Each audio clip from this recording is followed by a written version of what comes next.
আমার গত সপ্তাহের যশোরের আলোচনার একটা লাইনকে কেন্দ্র করে আমাদের অনেক রাজনীতিবিদ বন্ধুরা অনেক ক্ষুব্ধ প্রতিক্রিয়া দেখাচ্ছেন। ওই কথাকে নিজেদের গায়ে টেনে, নিজেদের গায়ে মেখে ওনারা ক্ষুব্ধ হয়েছেন। প্রিয় ভাইয়েরা, আমি বলেছিলাম যে একদল খেয়ে গিয়েছে আর একদল খাওয়ার জন্য রেডি হয়ে আছে। তো এখানে কি আমি কোনো দলের নাম বলেছি? বাংলাদেশে 48টা প্রায় নিবন্ধিত রাজনৈতিক দল, কোনো দলের নাম আমি বলিনি। কথাটাকে আমি জেনারেল রেখেছি।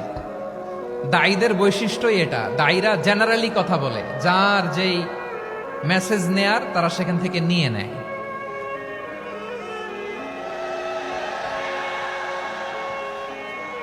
তো কোনো দল এটা নিয়ে কোনো কথা বলল না, আপনারা এটাকে নিজের গায়ে যে মাখালেন এটা ঠিক হয়নি।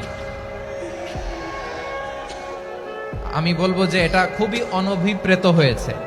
কোনো দলকে টার্গেট করে বা কোনো দলের পক্ষে আমরা কখনো কথা বলি না। আমরা কোরআনের পক্ষে কথা বলি, ইসলামের পক্ষে কথা বলি, ঠিক কিনা বলেন?